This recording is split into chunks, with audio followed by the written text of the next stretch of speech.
Press start to begin. Hello everybody and welcome back to Super Bonus Round. We are back with more Sonic Origins. I'm your host, John Mukiwara Jam, playing co-op with my co-host, Jab Peanut. Hey! So yeah, if you know your Sonic the Hedgehog 3 and Knuckles, you'll notice when you listen that something's wrong. You're probably wondering where the hell's that? It's because Michael Jackson's estate wouldn't work with Sega again. So we got this instead. Which honestly doesn't sound that bad, but it doesn't hold a candle. Yeah, definitely not. It at least sounds better than the PC port we played in middle school does, because it's a new remix of it. Oh god, those computer games they had in our schools. Yeah, that's why I stuck to Sonic 3 and Knuckles.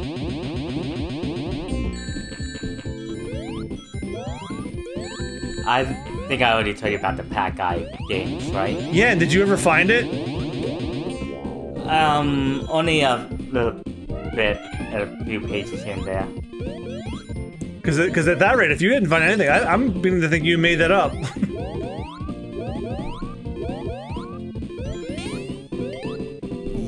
Yeah. Did you? I mean, yeah, I found the TV tropes for it. And oh god, the gums on his teeth.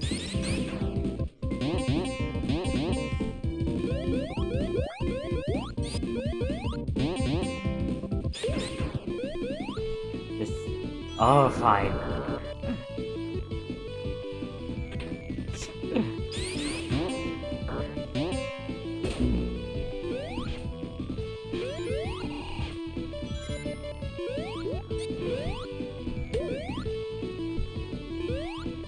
Yeah, I'm nicking it to you.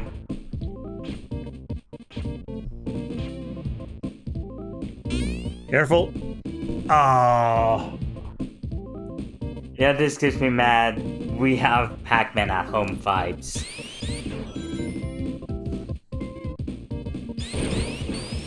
I love that the guide you gave me for like where all the golden rings are don't have pictures of where they are. It was the best I could find. I'm not blaming you, I'm just thinking whoever the hell wrote this. Like, why do you have pictures of not where it is? When you're writing a guide of, here's how to find the secrets in a video game, have a fucking picture.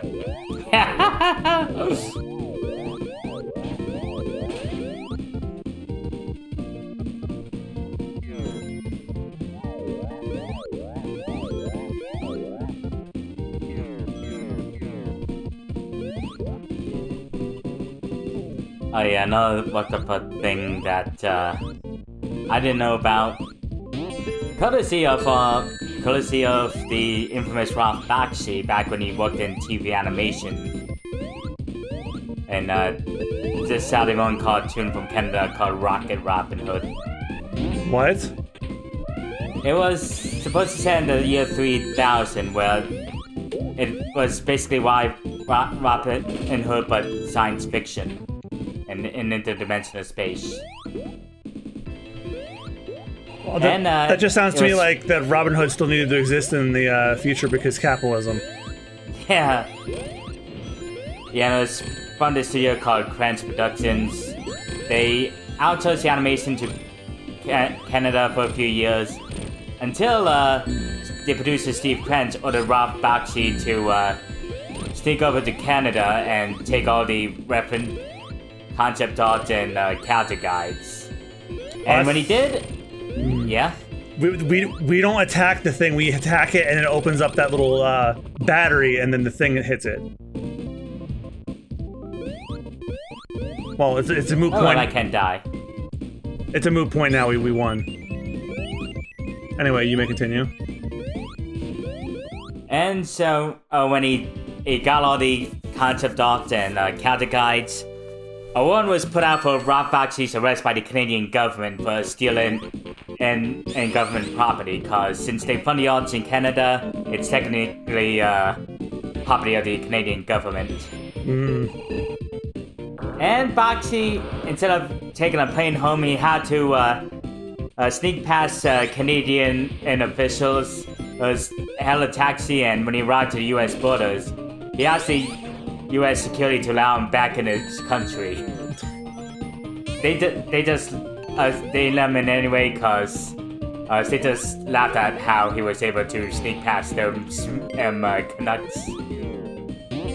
They probably gave him the same response they gave PM when he had the Florida story on KZ's stream. It's like you are so stupid. Don't ever do anything this dumb again. Oh, which one was that? The one where he got stuck in Florida. Oh yeah! Because they were bar crawling and somehow ended up in Florida, and when he went to the bathroom, a homeless guy climbed into the car, and they all went under the blanket, and they thought it was him, and they drove off without him. Oh my, how did I forget that one? How did you? That's the funniest one. Oh, besides the dilemma, the moral dilemma of like, what was it? Was it okay for me to steal the bike and the man in the ghillie suit attacked me? Oh yeah, that one. Where he was in like camouflage and he came at him with a butcher's knife. A ghillie suit. A ghillie suit. You know what a ghillie suit is? It's like that thing that looks like weeds on the ground and we run on your body. Oh my god! Oh, gee. That is quite a sight. Oh yeah, that one's gotta be my personal favorite, aside from the raccoon fucking one. The one with the raccoon humping his leg, and he can't do anything because he worries if he gets clawed, he's gonna get rabies and die right behind a sandwich shop with his dick out. Yeah. I need to listen to the podcast that he co-hosts on because apparently he has a podcast with some of KZ's other friends.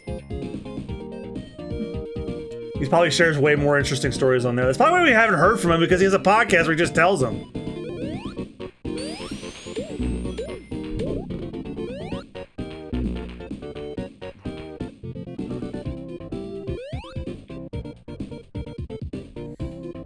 Nope. Say, how you feeling on this remix of Carnival Night Zone that's not the Michael Jackson one? Yeah, it's not memorable. No, it's forgettable and bland as all hell. Like, this is what I imagine the song and Pac Guy would sound like. For some reason, they also had a Pac version of Khan from Star Trek as the main villain in that game. Why? Well, because it's bootleg. Yeah, bootleg, you can do whatever you want as long as you're legally distinct. Yeah, I remember when I was a kid and back in school, when I first played it, I thought, what the hell is this? This isn't Pac-Man. What are the ghosts?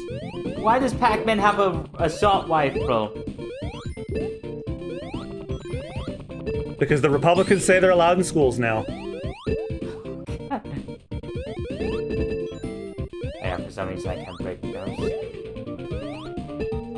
Oh, come on, I did all that work and then I fall off.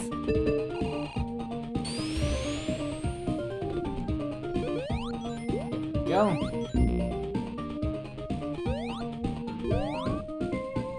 This doesn't even scream Carnival to me.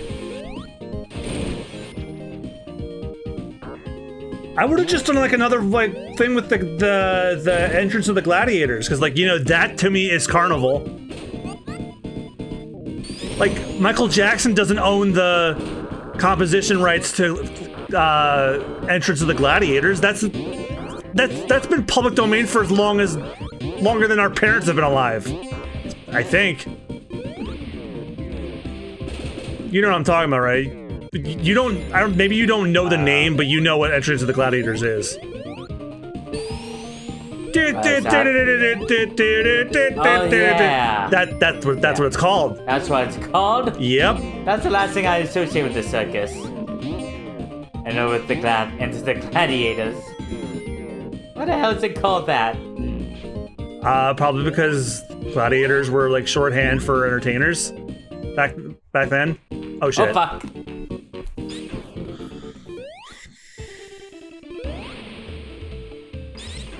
You may as well play that after what I just did.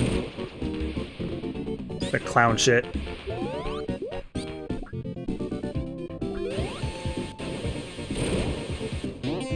I love that one meme of the Office clown, and he's looking back and it's playing like a super heavy MIDI compressed version of that Enters the Gladiators.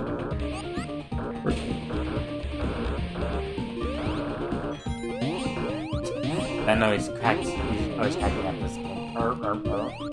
Oh, like the noise. Yeah. Yeah, I remember when I used to like. I think when like my siblings were babies, I think like I would like pretend like grab their nose and go. Bam, bam. Not real hard because like they're babies. You want to be gentle, but Yeah. But like whenever I would go honk honk, that was the noise I would think of. Oh, job.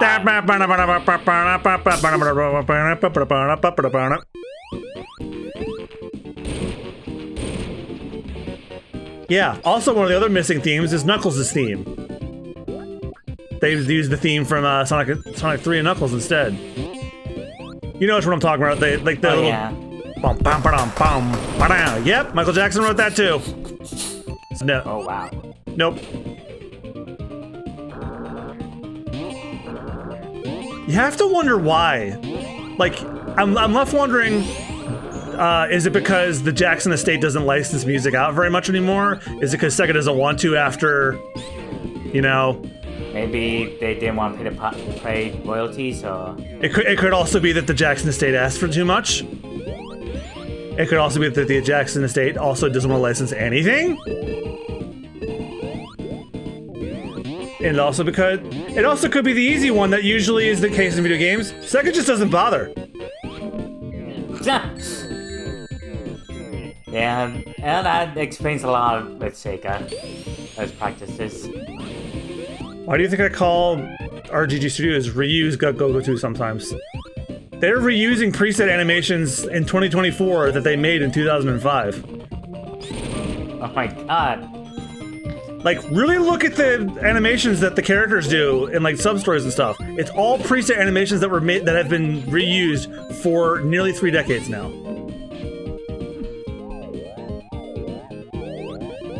I even saw it in the one we were recording on, like the one we were doing the sub-story about the Street Surfer. Yeah, I was like, God, did they just reuse? I was like, you know what? Better not have to ask that question because you know the answer. Because yes, they do. That's why they're able to churn out so many Yakuza games so often. Damn it.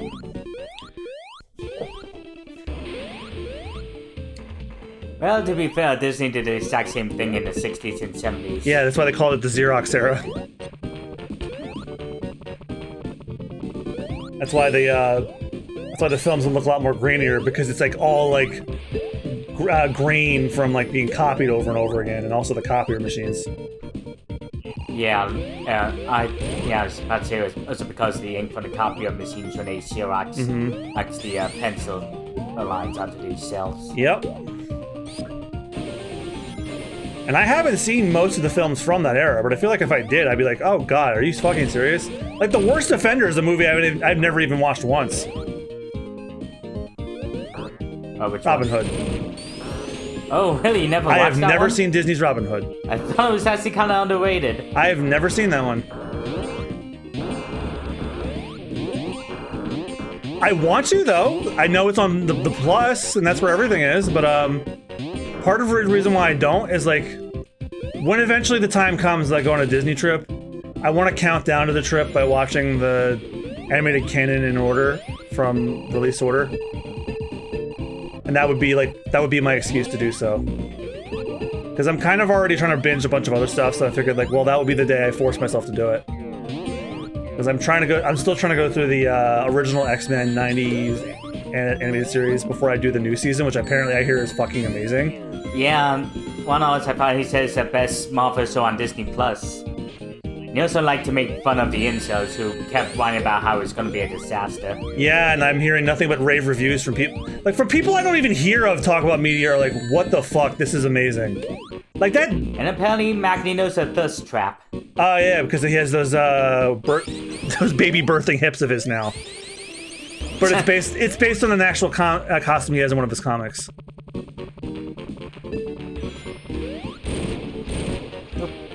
Oh god, just get us out of here so we can hear a real Sonic 3 song again.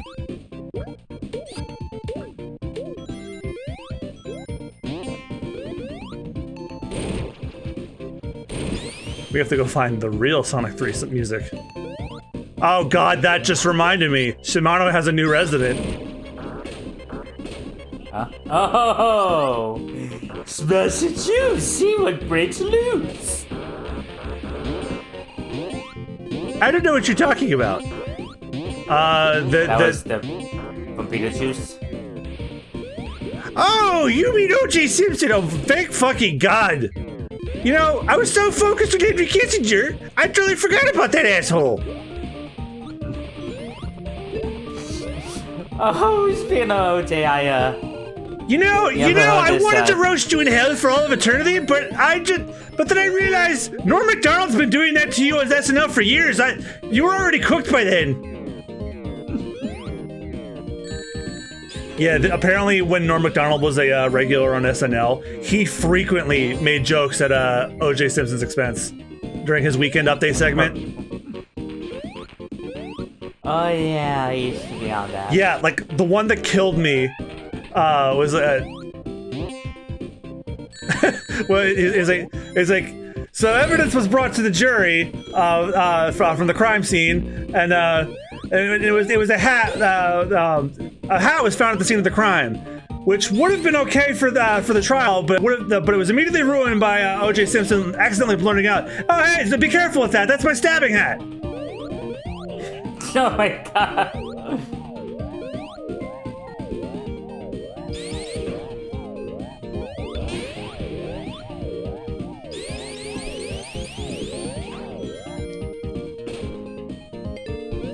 And I remember, I forget which joke it was he made, but there was one where he actually got a boo from someone in the audience, and then he was like, "Oh what? That's the one that bothers you?"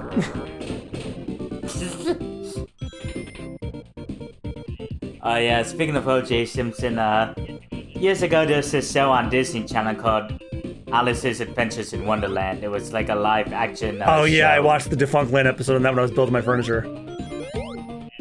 And there was one episode that never aired. Yeah, because it's guest on O.J. Well, after we all learned about O.J. Simpson's character, oh come on! Please be at a save point, please. Oh, thank merciful Christ. Oh! We passed it on our way over here. Oh, wait, no. Yeah. No, we're going another way, that's right. What was I gonna say? I already forgot. Oh, well, when we learned about OJ's character, that made me feel a lot better about his character in the Naked Gun movies. Oh yeah, how he was always the butt. Yeah, he would always be the one that got hurt in like the proc comedy bits. So like, my favorite one, I even sent it to Rich. I said, "Hey, I'm sending this to you for obvious reasons." It was the clip from the very end of Naked Gun 2 where he's in a wheelchair and Leslie Nielsen's character slaps him on the back while he's in a wheelchair, and then he goes barreling down the steps of a baseball field, and then gets thrown out of the wheelchair and then he flies into the baseball diamond. Oh, you ever seen that other film by the Naked Gun guys called Ruthless People? Nope. It stars Danny DeVito. Well, you've already signed me up. Mm-hmm. Yeah, I remember in Roger Ebert's review, he said, and like, oh fuck. God damn it! Well, now I want to die. Sorry about that, everyone. Gotta decided to shit itself. And we're back. Don't worry, if we fail again, you'll see that cutscene.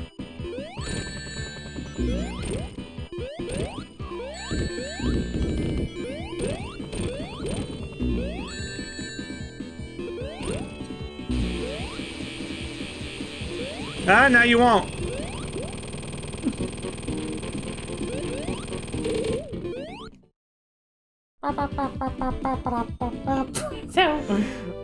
Oh wow. Yeah, this is going a lot easier than 2 did. Oh right.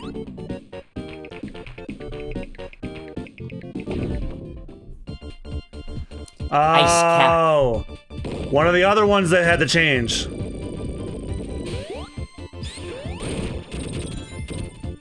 Okay, I don't remember how the original went.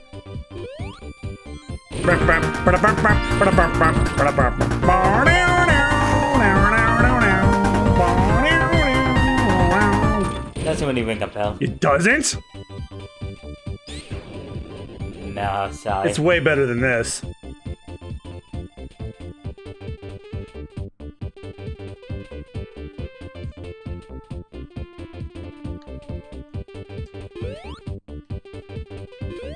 Oh wait, is this some yeah, I was about to say this is about some Labyrinth Zone shit here.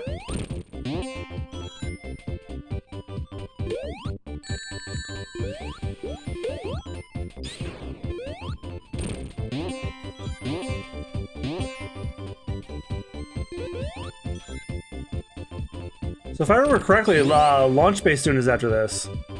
Unless they put that... I forgot how Sonic 3 and Knuckles is structured.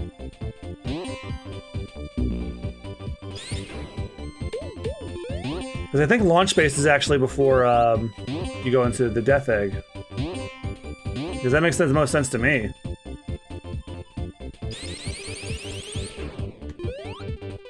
There you go.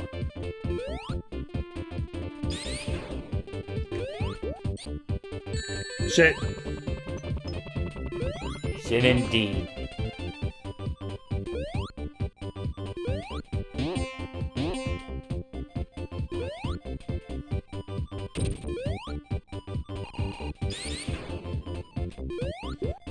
Oh!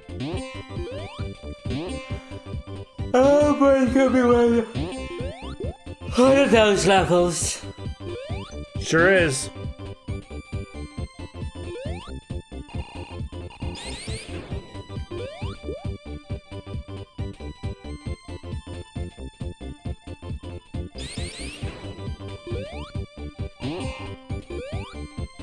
Or not.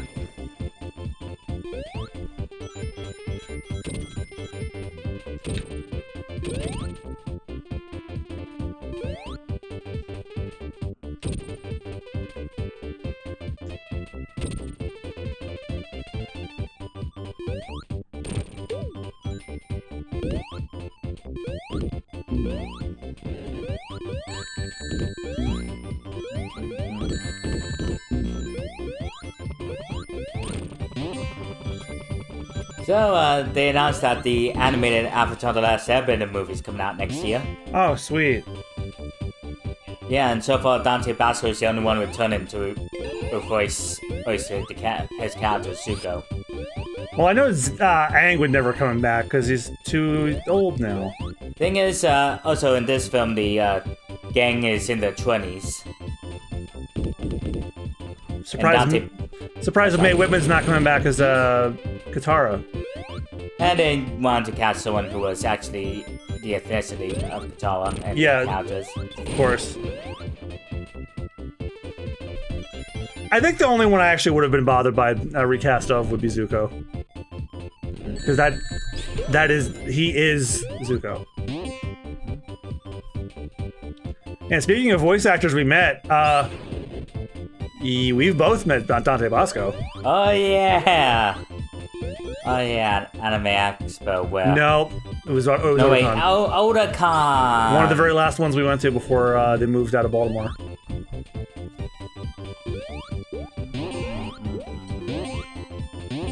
Oh, Jesus. Yeah, he was very conversational. I wasn't prepared for that, because usually whenever I meet voice actors at cons, I'm just like, okay, say hi, nice comment, autograph picture, then get out. But he was... No, he took the time to like talk to us, and I was like kind of nervous. I'm like, I'm usually don't expect this from actors. I'm sorry, I'm a little awkward now.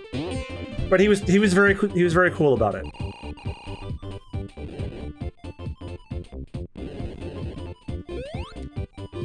Well, now I just think about how now one of the people at Otakon has now passed away. Jason David Frank, the original Green Ranger in Power Rangers, he sadly committed suicide a couple years ago. Oh, fuck.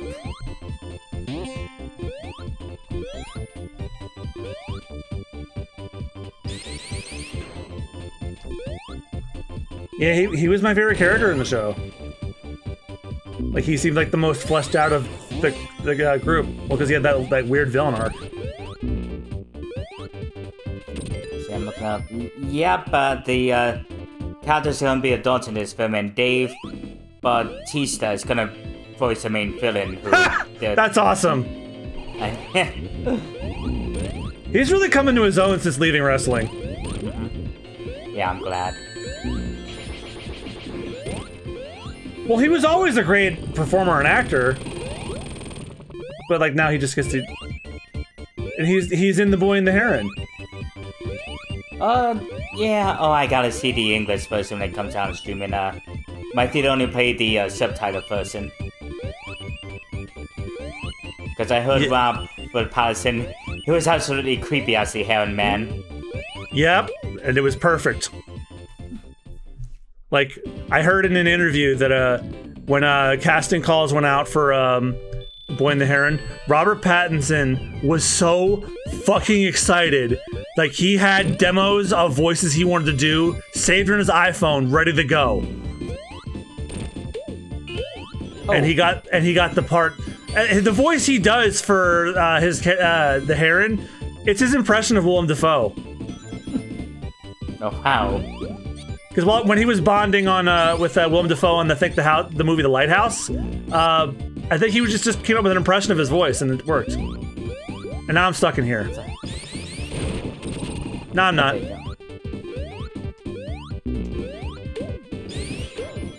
And here's something that surprised me. Diona Kwan, who I thought retired from voice acting, he's gonna be voicing Toph in the movie.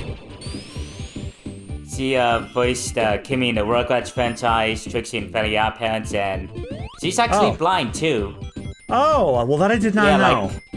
Like for all of dialogue, they gave her a script in Braille. Oh, that's cool. Well, justice for the Melon Lord. In case it hasn't been obvious by my social media posting about me getting her skin in Fortnite and all that, Toph's my favorite character. Yeah. Yeah, even in the old age, she was still badass. In her old age, she was a badass as a kid.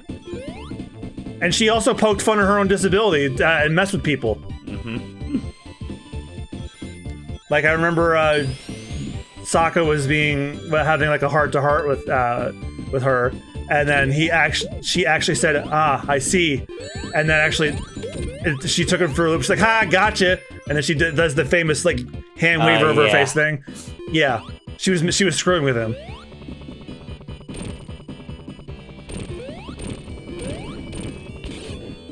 Oh fuck.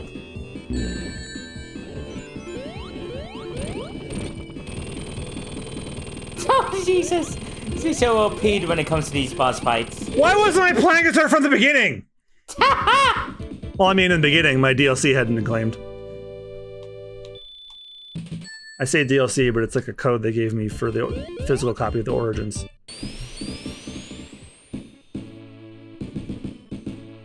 So yeah, they're hoping that this film will be the first of an animated trilogy for the Avatar: The Last Airbender franchise.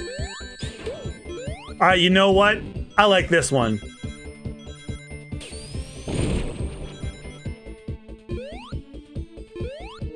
I got the volume on though. Couldn't quite hear good. Oops.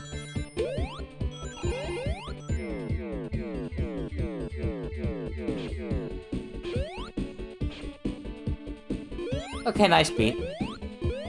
It also had like a military-style drum thing in the beginning, which is perfect for like a launch base.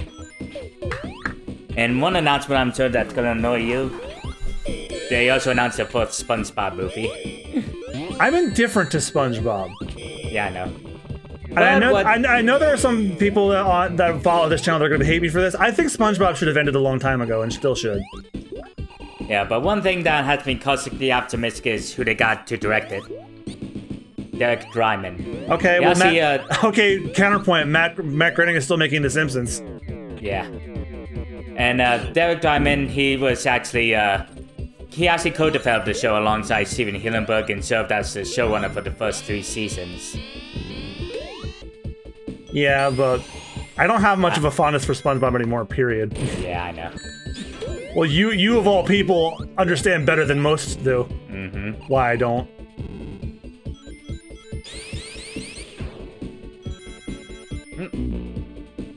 Should we tell everybody who doesn't know? Okay.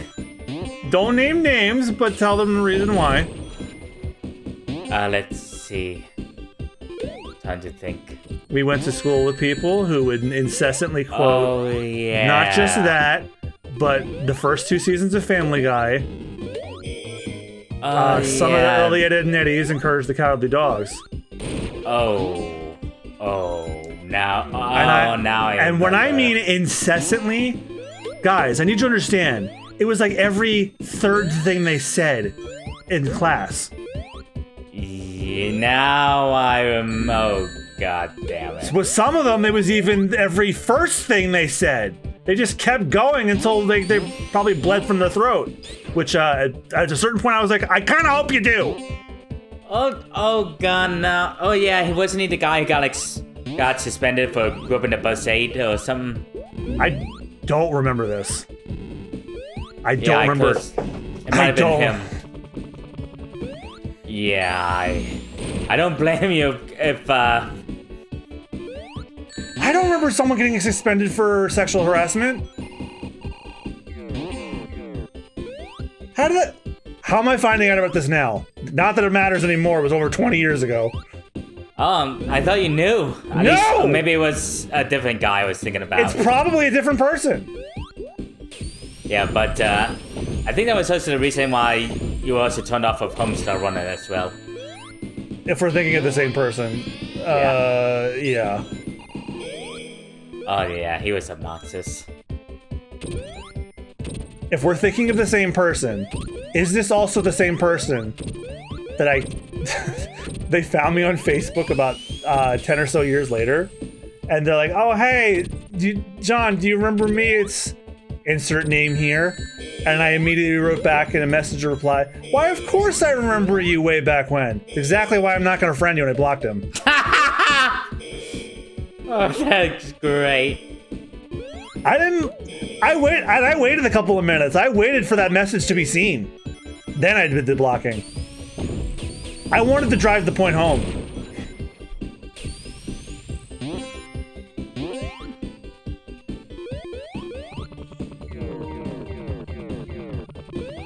Let's see, I play around in 1 minute.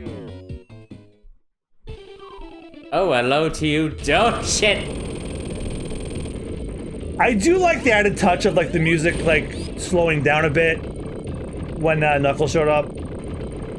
I guess that's one advantage to having a new track. Oh, we go this way. Okay.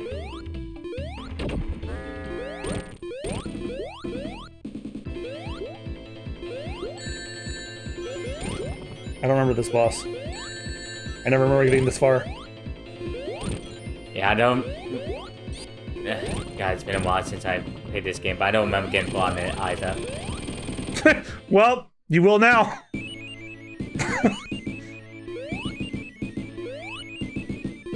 Because other than the original playthroughs we did, I remember everything. I think I started keeping a better memory of our playthroughs as soon as we started doing a best ofs. And we have returned. And there I go. Yeah, I returned and then you returned for like a second. But yeah, also, apparently, Disney, a sentence I never thought I'd say, showed off footage of the next Alien movie, and from what I heard, it's gonna be pretty bloody. Oh boy. Like, they got the director of the Evil Dead remake and that one horror film that also deals with a lot of mutilation and gore to direct this film. And I heard they did some amazing prosthetic effects with the face hugger as well. Oh boy. Like, I saw it in the trailer, like, they pull it off this person's face and you can see the ovipositor coming out their mouth. Ugh. Yeah, not for the screamers. I think we talked about this in an old playthrough, but do you remember Alien vs. Pooh? No. You never heard of Alien vs. Pooh? I heard of Archie Meets the Predator. It's sort of similar to that.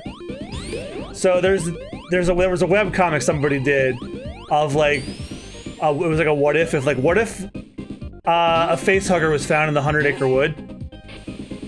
Oh my god. And it was all done in the style of the A.A. Milne illustrations of Winnie the Pooh books. And gotta tell you, it was pretty disturbing. Oh, I gotta look this up when we're done. It's called Alien vs. Pooh. And it was pretty disturbing, gotta say. But the part that fucked me up the most had nothing to do with the facehugger. Oh, and what was that? At one point, Piglet, I think, encounters like either a parasite or like a flock of a herd of bees, and like they fucking tear his face off, and he's just a skull face for the rest of the comic. Holy shit! Oh, I'm sure Christine would appreciate that. No, she would not. Don't ever show this to her. That was sarcasm, John. That was sarcasm. It better have been. I will kill you if you show her that. You will make her very, very sad. And then again, I made her very, very upset when we got to that one part and It Takes Two. No, I think I remember. Yeah, she was legit upset by that. I'm like, I thought this would be funny, but no, she legit hated that part. Oh my god. I don't think she's ever forgiven me for that. Oh, it can't be any more disturbing than a Meat Canyon Pooh parody. No, nothing ever will be. Where Christopher Robin writes a full fanfic.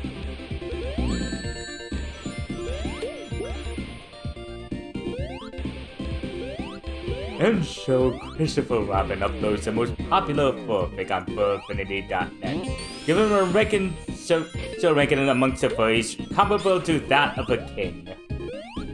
That's actually how it ended. Well, good. No, now I'll never have a reason to watch it.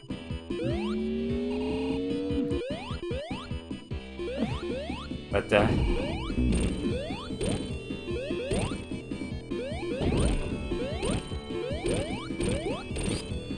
and one thing that cracks me about the guy is that he makes a bunch of horror cartoons, and yet he's got quite a few horror fears of his own. Like, he's really scared he's not a fan of thrill rides, and oh. There's that hilarious sprite of Knuckles about to fall. Might even make that the thumbnail of today's episode. Like, apparently he's very claustrophobic. He hates thrill rides with the shoulder restraints. Yeah, because he can separate fact from fiction. Fact is, well, when I went on to this Great Escape, I would always make it a point to have, like, hold up my arms so that they would stop and then stop there, because I don't like it's not like a roller coaster where you need those.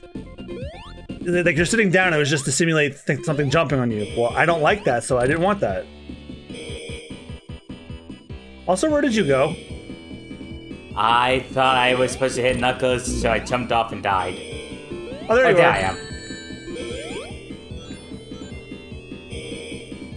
I thought they were pulling a Sonic 2 on us again.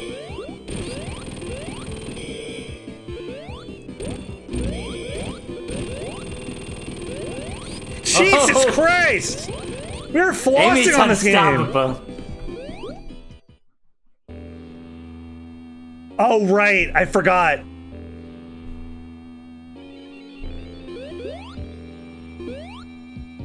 Well, at least Michael Jackson didn't write this one.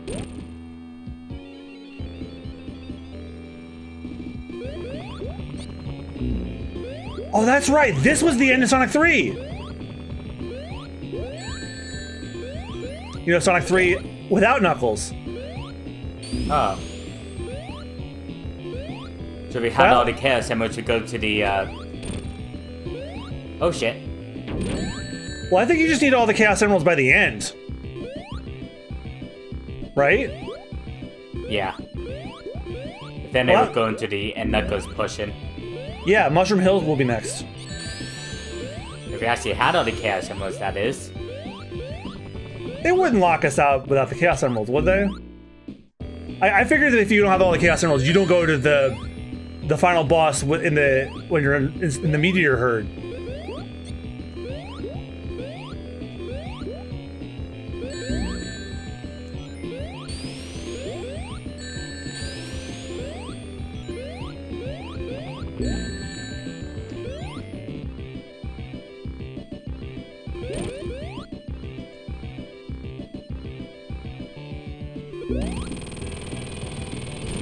Yes!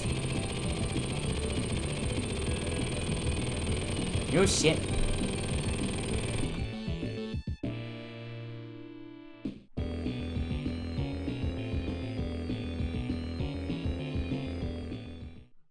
And we follow them.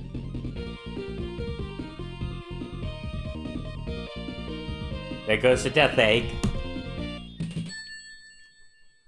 Before we have to do the Knuckles portion, I guess.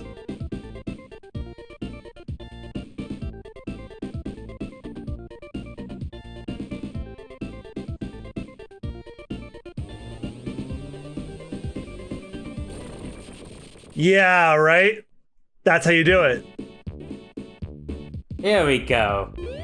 All right, well, that's the first half of Sonic 3 and Knuckles. So next time, let's do a bonus round. We're in the Knuckles portion without Knuckles. So thank you guys again so much for watching. We'll see you guys next time. Bye-bye. Bye-bye.